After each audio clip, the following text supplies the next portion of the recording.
Un ex general cubano advirtió que el régimen de la isla optó por ser un país beligerante del lado del agresor en Europa, y consideró un acto de guerra el espionaje electrónico que realiza con apoyo ruso.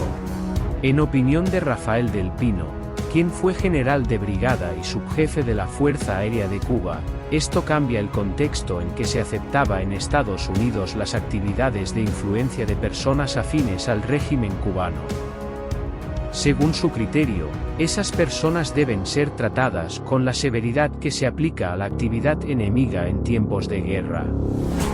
Además, estima que el espionaje electrónico realizado por Cuba con apoyo de Rusia es un acto de guerra, pues se pueden utilizar esas informaciones para provocar la muerte de miles de ucranianos.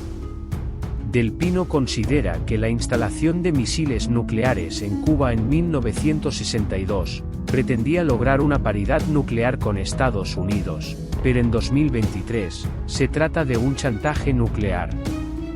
Del Pino expresó que ese es el propósito de la idea de estabilizar el flujo de visitas de navíos rusos con armas nucleares. Al respecto recuerda que en la actualidad, un submarino portador de cohetes cruceros calibre, capaces de volar a 50 metros de altura y portar ojivas nucleares, sería una amenaza creíble. Con esa acción, la planta nuclear de Turkey Point, en la Florida, estaría a escasos minutos del alcance de un misil lanzado desde la base naval en la bahía de Cabañas.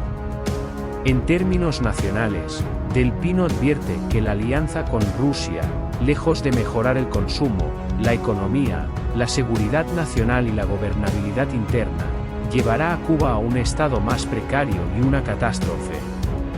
Al mismo tiempo estima que si Washington decide no responder, Rusia podría alardear de capacidad para desafiar a Estados Unidos y usar esa imagen en su propaganda, y le será más fácil al Kremlin y La Habana reforzar su influencia en esta parte del mundo.